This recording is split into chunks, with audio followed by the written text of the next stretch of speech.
വസന്ത അല്ല സത്യത്തിൽ. ഈ പാട്ടുകളൊക്കെ ഇപ്പോൾ ഏറ്റവും കൂടുതൽ ആസ്വദിക്കുന്നതും ഏറ്റവും കൂടുതൽ ഓടുന്നതും ഇൻസ്റ്റയിലാണ്. ആണോ? ആ, അതായത് ഈ പഴയ പാട്ടുകൾ എന്ന് നമ്മൾ വിചാരിക്കുന്ന പല പാട്ടുകളും ഇൻസ്റ്റയിൽ അതിപ്പോൾ കൂടുതൽ വ്യൂവർഷിപ്പ് നേടി വരുന്ന ഒരു കാലഘട്ടവും കൂടെയാണ്. ക്വാളിറ്റി ഒരിക്കലും പോവില്ല അല്ലേ? എത്രയൊക്കെ ആണെങ്കിലും സ്വർണം അതിൻ്റെ എന്താ പറയുക പരിശുദ്ധിയോടെ അതിൻ്റെ ഗ്ലോയോടെ തന്നെ വരുമല്ലോ. ഗോൾഡ് ആണല്ലോ അതൊക്കെ. ഹ്യൂമറിൽ ഫോർ എക്സാമ്പിൾ ഞാൻ കൺഫ്യൂസ്ഡ് ആയിട്ടിരിക്കുന്ന ഒരു കാര്യമാണ്. ഒരു പരിധിവരെ സീരിയസ് വേഷം കൂടുതലും പിക്ക് ചെയ്യുന്നത് അതുകൊണ്ടാണ്. ഇപ്പോഴത്തെ അറിയില്ല ഹ്യൂമറിൽ ഏതാണ് വർക്കാവുന്നതെന്ന്, ജഡ്ജ്മെന്റ് ഇല്ല. ഞാനൊക്കെ നോക്കിക്കണ്ട ബെസ്റ്റ് ഹ്യൂമർ പടങ്ങൾ പ്രിയദർശൻ സാർ, ശ്രീനിവാസൻ സാർ, സിദ്ദിഖ് ലാൽ സാർമാരുടെയാണ്. അതിൽ നമുക്ക് wide range of actors, Jagathy ചേട്ടൻ, ഉർവശി ചേച്ചി, മാളച്ചേട്ടൻ, ചേട്ടൻ, ഇന്നസെന്റ് ചേട്ടൻ, ഈ ലിസ്റ്റ് നമുക്കറിയാം. ജനാർദ്ദൻ ചേട്ടൻ, അതാണ് നമ്മൾ നോക്കിക്കണ്ട ഹ്യൂമർ. ജഗദീഷ് ചേട്ടൻ. പിന്നെ അതിൽ നിന്നാണ് നമ്മൾ പഠിക്കുന്നത്. നമ്മൾ ഇവരെ പോലെങ്കിലും ഒക്കെ ഒന്ന് എപ്പോഴെങ്കിലും ഒക്കെ ചെയ്യാൻ പറ്റുന്ന കൊതി അല്ലേ? ഇപ്പം അങ്ങനെ ഒരു ബെഞ്ച് മാർക്ക് ഏതാന്ന് എനിക്ക് കിട്ടുന്നില്ല ഇപ്പോഴത്തെ. ഞാൻ വീണ്ടും ഇപ്പൊ ചേട്ടൻ പാട്ട് പറഞ്ഞാൽ വിശ്വസിക്കുന്നു, ഐഡിയൽ ഹ്യൂമർ ആയിട്ട് ഞാൻ വിശ്വസിക്കുന്നത് അത് തന്നെയാണ്. അത് ഒരിക്കലും പോവില്ല. വളരെ സിമ്പിളായിട്ട് ഇപ്പം വന്ദനത്തില് നീ പോലീസ് എന്ത് പിടിച്ചില്ലേ, അതൊക്കെ ഹ്യൂമർ ഉണ്ടോ ചോദിച്ചാൽ ഇല്ല. അന്നത്തെ ട്രെൻഡിങ് രീതി അത് സ്ലാങ്ങിന്റെ. ഇന്നതുപോലെ വർക്കാവുന്നതാണ്. പക്ഷെ ഇന്നത് പോയി നമ്മൾ അറിയണം. എനിക്ക് അറിയണമെങ്കിൽ അതേപോലത്തെ സുഹൃത്തുക്കൾ ഉണ്ടാക്കണം. ഞാൻ വിപിൻദാസിനെ വിളിച്ചു ചോദിച്ചു, വാഴ കണ്ടിട്ട് എനിക്ക് ഭയങ്കര ഇഷ്ടമായി. ഞാൻ എങ്ങനെയാണ് ഇത്രയും രസകരമായി നല്ലൊരു അഡാപ്റ്റേഷൻ, ഞാനൊരു പടം പറയുന്നില്ല, പക്ഷെ ഞാൻ കണ്ട് വളരെ ഇഷ്ടപ്പെട്ട എൻ്റെ ഒരു പടത്തിന് നല്ലൊരു അഡാപ്റ്റേഷൻ മലയാളത്തിൽ കണ്ടപ്പോൾ സന്തോഷം വന്നു. ബേസിക്കലി അദ്ദേഹം ചുറ്റും ഇരിക്കുന്നത് ഈ പുതിയ പിള്ളേരുടെയാണ്. അങ്ങനെ കിട്ടുള്ളൂ. വാഴയിലെ പാട്ടിനും വിമർശനം ഉണ്ടായിരുന്നു കേട്ടോ. ഈ ബനാനെ ഒരു പൂ തരാമോ എന്നുള്ള പാട്ട്, അതെന്ത് ചോദ്യമാണ് ചോദിക്കാൻ പാടും. ബനാന എങ്ങനെ പൂ തരുമല്ലേ? അത് മറ്റു പാട്ടുകൾ വിനായകി എടുത്തൊരു ഇന്റർവ്യൂ പറയുന്നുണ്ടായിരുന്നു, നമ്മൾ ആ രീതിയിൽ തന്നെ നിന്ന പാട്ടിനൊരു പുരോഗതി ഇല്ലല്ലോ, ചേഞ്ച് വരുന്നില്ലല്ലോ. ആ ഡിപ്പാർട്ട്മെന്റിൽ ക്യാമറ അപ്ഡേറ്റഡ് ആവുന്നു, ആക്ടിങ് പാറ്റേണിലും വ്യത്യാസങ്ങൾ വരുന്നു, എല്ലാത്തിലും അപ്ഗ്രഡേഷൻസ് വരുന്നു. അപ്പം സുഹൈലും മോസിനും ഒക്കെ എഴുതുന്ന വരികളിൽ ഭയങ്കര ഇഷ്ടപ്പെട്ടതാണ് സൂക്ഷ്മദർശിനിയിലെ പ്രൊമോ സോങ് ദുരൂഹ മന്ദഹാസമേ. മിസ്റ്റീരിയസ് സ്മൈൽ അല്ലേ, ദുരൂഹ മന്ദഹാസമേ. ഭയങ്കര നല്ല ലൈനായിരുന്നു. മോസി എഴുതിയത്. ഗായകനായിട്ട് പാടുന്നുണ്ടോ? ഭരതനാട്യത്തിൽ പോയി പാടിയിട്ടുണ്ടല്ലോ. പ്രൊമോ സോങ് പാടി. അതെ, സൈജു ഏട്ടൻ വിളിച്ച് പറഞ്ഞിട്ട് അതിന്റെ മ്യൂസിക് ഡയറക്ടർ അദ്ദേഹം വിളിച്ച് പാടിച്ചു. വെരി സ്വീറ്റ് ഗൈ. അപ്പൊ അദ്ദേഹം പറഞ്ഞ് പാടിച്ചാണ്. ഞാൻ അതിലൊരു സേഫ്റ്റി എടുത്തു. അറിയാവുന്ന ഒരാളെ കൂടെ പാടിച്ചിട്ടുണ്ട്. പാട്ട് അറിയാവുന്ന ഒരാൾ, ശബരീഷ് വർമ്മ. അപ്പൊ ശബരീഷ് എന്ന് പറയുന്നത് നമ്മളെ ഫേവറേറ്റ് ലിറിസിസ്റ്റും സിംഗറുമാണ്. ഇപ്പൊ മലരെ ശബരീഷിന്റെ വെർഷനാ ഞാൻ കേട്ട് ശീലിച്ചത്. വടക്കൻ സെൽഫി ചെയ്യുമ്പോൾ നിവിൻ കാരവനിലെ സ്പീക്കറിൽ പ്ലേ ചെയ്യുന്നത് ട്രാക്ക് ശബരീഷ് പാടിയതാണ്. അത് സിനിമ ഇറങ്ങുന്നതിൻ്റെ ഒരു 6 മാസമോ 8 മാസമോ മുന്നേ തൊട്ട് ഞങ്ങൾ കേൾക്കുന്നത് ശബരീഷിന്റെ വേർഷനാണ്. സോ മലരെ വിജയേട്ടന്റെ വേർഷൻ ഒട്ടും കുറവില്ല. എന്നാലും ആദ്യം കേൾക്കുന്ന ഒരു ഇംപ്രഷൻ എനിക്ക് ശബരീഷിന്റെ. സോ ഞാൻ അയാളുടെ വലിയൊരു ഫാനാണ്. അങ്ങനെ അയാളുള്ളതുകൊണ്ട് ഞാൻ പറഞ്ഞു ധൈര്യമായിട്ട് ഞാൻ വരാമെന്ന് പറഞ്ഞു പോയതാണ്. ജഗതി ചേട്ടൻ പിസ്ത സോങ് ശബരീഷ് എഴുതിയാണ് നമ്മളൊക്കെ ഒരു തലമുറ ഫുൾ അറിഞ്ഞത് അങ്ങനല്ലേ. ആ സീൻ കണ്ടിട്ടില്ലാത്ത എത്രയോ പേരുണ്ട്. പോപ്പ് കൾച്ചറിന്റെ ഒരു ഭാഗം തന്നെ അതല്ലേ. അന്നത്തെ ഒരു കാര്യം ഇന്ന് ഓർക്കുന്നത് ഇന്നത്തെ ഒരാളുടെ കോൺട്രിബ്യൂഷനിലൂടെ ആവുക എന്ന് പറയുന്നത് അത് അടിപൊളി ബ്ലെൻഡിങ് ആണ്. ഈ മാറ്റം വരുന്ന സമയത്ത് വൈറ്റ് ഡ്രസ്സൊക്കെ ചൂസ് ചെയ്യുക, അത്തരത്തിൽ കൂടെ അങ്ങനെ അതിനെ എക്സ്പ്രസ് ചെയ്യണമെന്ന് എന്തുകൊണ്ടാണ് തോന്നിയത്? അത് കംഫർട്ട്. ഞാൻ നേരത്തെ പറഞ്ഞു മടിയുടെ ഭാഗമാണ്. അത് പ്രസന്റബിൾ ആകുക എന്നുള്ളത് ഞാൻ വിശ്വസിച്ചത് വൃത്തിയിലാണ്. ഞാൻ പറഞ്ഞില്ല അലക്കി തേച്ചത്, അല്ലാതെ ഗ്ലാം ഓഫ് ദി അറ്റയറിലല്ല, ഈ ബ്രാൻഡിലല്ല. ഞാൻ കംഫർട്ടബിൾ അതില്ല. ബ്രാൻഡിനോടൊന്നും താല്പര്യമില്ല എനിക്ക്. അങ്ങനെ ഇല്ല, പണ്ട് തൊട്ടേ ഇല്ല.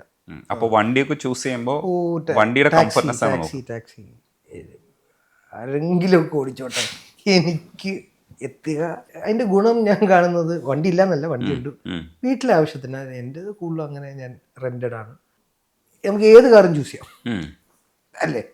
ഇന്നെനിക്ക് ഇന്നോവയിൽ പോയാൽ മതി എന്ന് തോന്നി മതി. നാളെ എനിക്ക് കുറച്ചും കൂടി പ്രീമിയം കാറ് ഒരു ദിവസത്തേക്ക് ഓടിക്കുന്നത് നമുക്ക് ഓടിച്ചിട്ട് കൊതി തീർക്കാൻ വിടുക. ചിലപ്പോൾ അത് മടുത്തു പോയാലോ വാങ്ങിച്ചു കഴിഞ്ഞാൽ. ഉം. ചിലത് ഓൺ ചെയ്യുമ്പം ആ ത്രില്ല് പോകും. ഉം. ഉം. പക്ഷേ ഈ കൂട്ടത്തിൽ നിൽക്കുന്ന സർക്കിളിൽ നിൽക്കുന്നവരൊക്കെ പലതരത്തിലുള്ള കൂട്ടുകാരാണ്. ഇപ്പോൾ ധ്യാനെ പോലുള്ളൊരു കൂട്ടുകാരൻ ഇല്ലെങ്കിൽ അങ്ങനെയുള്ള കൂട്ടുകാർ ഒരുപാട് പേര് ആ സർക്കിളിൽ തന്നെയുണ്ട്. ഇവരൊക്കെ എങ്ങനെയായിരിക്കും ഇൻഫ്ലുവൻസ് ചെയ്യുക? ഇപ്പോൾ തിരിച്ച് അജു പറയുന്ന ചില കാര്യങ്ങൾ കേൾക്കുമ്പോൾ എങ്ങനെയായിരിക്കും അവർ ട്രോളുക? ധ്യാനൊക്കെ അപ്പം തന്നെ, പക്ഷേ വിളിച്ചൊന്നും പറയാറില്ല. ഇന്റർവ്യൂവിലുള്ള ധ്യാനല്ല ജീവിതത്തിലുള്ള ധ്യാനം. ഇന്റർവ്യൂവിൽ അയാൾ കുറച്ചും കൂടി എന്റർടൈനർ ആവുന്നതാണ്. അതെ അതെ. പ്രേക്ഷകർക്ക് ഇഷ്ടമായതുകൊണ്ട് പുള്ളി കുറച്ചൊന്ന് മണ്ടം കളിച്ചു കൊടുക്കുന്നതാണ്. അയാൾ വളരെ ബുദ്ധിയുള്ളൊരു വെരി പ്രാക്ടിക്കൽ വ്യക്തിയാണ്. അബദ്ധങ്ങളൊക്കെ പറ്റിയിട്ടുണ്ട് ഇൻ്റർവ്യൂവിൽ പറഞ്ഞ. അല്ലാതെ ഞാൻ പറയുന്നത് പുള്ളിയുടെ കാര്യങ്ങളൊക്കെ നോക്കി പോകുന്നൊരു വളരെ സാധാരണക്കാരനാണ്. ഇപ്പം ഇതേപോലെ തന്നെ ഒരു കാര്യം അവനിൽ എനിക്ക് തോന്നിയിട്ടുള്ള, അയാളും ഭയങ്കര വണ്ടി ഇഷ്ടമാണ് എന്നല്ലാതെ അയാളല്ലാതെ മറ്റിലൊന്നും കോൺഷ്യസ് അല്ല. അയാളുടെ കംഫർട്ടായ പുള്ളി നോക്കാറുള്ളൂ. മുണ്ടൊക്കെ കൊടുത്തോണ്ട് മുണ്ടെന്നല്ല ഞാൻ പറയുന്നത്, അയാൾക്ക് മുണ്ട് കംഫർട്ടബിൾ ആയതുകൊണ്ട്. അയാൾക്ക് മുണ്ട് കംഫർട്ടബിൾ ആകാൻ കാര്യം എന്ന് വെച്ചിട്ടുണ്ടെങ്കിൽ അയാൾക്ക് പാൻറ് അല്ലെങ്കിൽ എല്ലാ ആഴ്ച മാറ്റേണ്ടി വരും.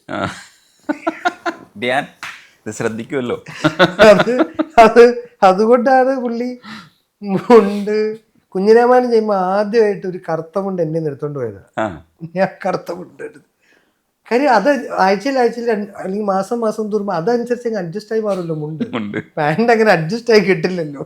ഇത്തരം കാര്യങ്ങളൊക്കെ ഇവർ പറയുന്ന സമയത്തോ ഇല്ലെങ്കിൽ കൂട്ടുകാരെ സംസാരിക്കുന്ന സമയത്തൊക്കെ ഒരു ഫ്രിക്ഷൻ വരില്ലേ? നമ്മൾ ഒരേ അങ്ങനെയല്ല. ഇല്ല.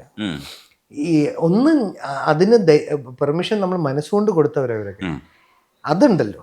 മനസ്സുകൊണ്ട് അദ്ദേഹത്തിന് ഞാൻ ആ പെർമിഷൻ കൊടുത്തിട്ടുണ്ട്. ഒരു ബ്രദർലി ഫ്രണ്ട്ലി അഫെക്ഷൻ കൊടുത്തിട്ടുണ്ട്, ഉണ്ട് എനിക്ക്. അപ്പം അങ്ങനെയുള്ള കുറക്കുണ്ട്.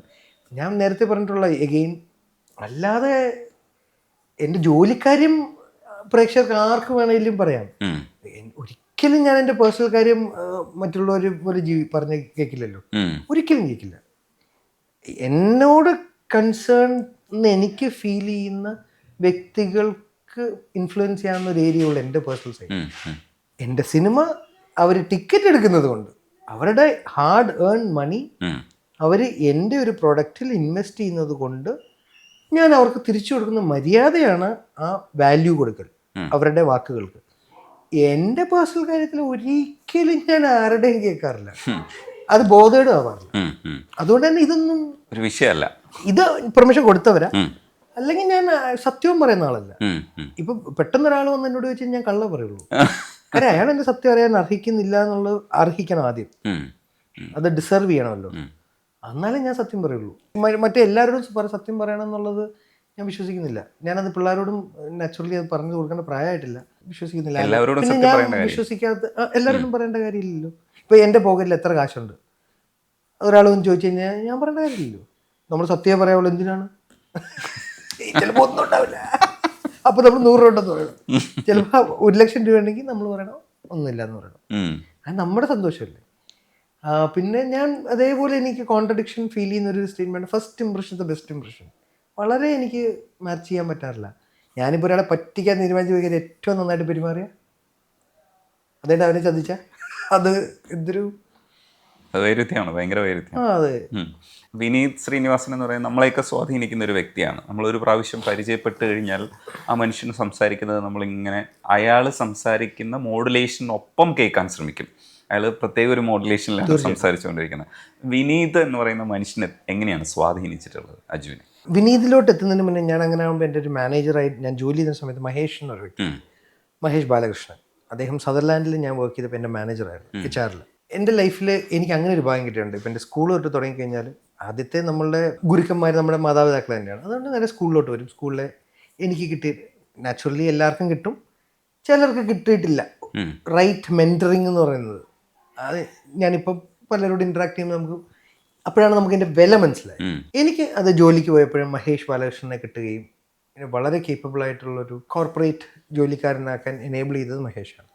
അപ്പോൾ മഹേഷിൻ്റെ ഒരു പ്രൊഫഷണലിസം എന്നിൽ ഒരുപാട് ഇൻഫ്ലുവൻസ് ചെയ്തത് കൊണ്ട് തന്നെ പിന്നെ സിനിമയിൽ വന്നപ്പോൾ വിനീത് എന്ന് പറഞ്ഞ മെൻറ്ററിനെ കിട്ടിയത് എഗെയിൻ ഭയങ്കര ഒരു ബ്ലെസ്സിങ് ആണ്. അതുകൊണ്ട് തന്നെ ഈ പുള്ളിയുടെ രീതിക്ക് ഈ ശീലിച്ച പ്രൊഫഷണൽ കാര്യങ്ങൾ സിനിമയിലോട്ട് അഡാപ്റ്റ് ചെയ്യാൻ എന്നെ സഹായിച്ച വിനീത്. അതാണ് നമ്മുടെ അൾട്ടിമേറ്റ്. സിനിമയായിരുന്നല്ലോ നമ്മുടെ എപ്പോഴത്തെയും കൊതി. അപ്പോൾ അയാൾ വളരെ വാല്യുബിളായി ആയിട്ടുള്ള ഒരുപാട് കോൺട്രിബ്യൂഷൻ ചെയ്ത ഒരാളാണ് എൻ്റെ ലൈഫിൽ. ഉം. ഒറ്റ വരിക്ക് പറഞ്ഞാൽ നമ്മളെ ടാക്സ് അടയ്ക്കാൻ കാരണക്കാരനായ വ്യക്തി. അത് ചെറിയ കാര്യമല്ലല്ലോ. നമ്മളെ ഡിപ്പെൻഡ് ചെയ്ത് നമുക്ക് ഒരു ഫാമിലി, ഒരു കുട്ടികൾ ഒക്കെ നമ്മളെ ഡിപ്പെൻഡ് ചെയ്യത്തക്ക രീതിയിൽ നമ്മുടെ ജീവിതത്തിൽ വന്നു ചേരാൻ കാരണമായ അയാളാണ്. വേറെ വ്യക്തികൾ നമുക്ക് സിനിമ വരാൻ കാരണമായത് പുള്ളി കാരണമാണ്. പിന്നെ പുള്ളി പണ്ട് പറഞ്ഞത് ഞാൻ ഓർക്കുന്നുണ്ട്, ഇവിടെ നമ്മൾ സിനിമ ചെയ്ത് എന്നോട് പറഞ്ഞിരുന്ന എല്ലായിടത്തും സിനിമയാണെന്ന്. അതാണ് ഒരു ആൾ പറയേണ്ടത്. അയാൾ തന്നെ എക്യുപ്ഡ് ആവണമല്ലോ. എപ്പോഴും ഇങ്ങനെ കൊണ്ട് നടക്കാതെ എന്നെ എങ്ങനെ കൊണ്ട് നടത്തിയിട്ടില്ല. അതുകൊണ്ട് ഞാൻ ചാൻസ് ചോദിച്ചിട്ടില്ലാത്തത് വിനീതാണ്. എനിക്ക് അത്രയും കൺഫ്യൂഷനൊക്കെ അങ്ങനെ അധികം വന്നിട്ടുമില്ല. ഞങ്ങൾ ഇടയ്ക്ക് വിളിച്ച് സംസാരിക്കുന്ന പിന്നെയും എന്തെങ്കിലുമൊക്കെ തമാശയൊക്കെ ആയിരിക്കും പിന്നെയും, അല്ലാതെ അങ്ങനെ ഭയങ്കര സിനിമാറ്റിക് ധ്യാനിനെ കുറിച്ചൊക്കെ ആയിരിക്കും ചിലപ്പോഴൊക്കെ സംസാരിക്കുന്നത്.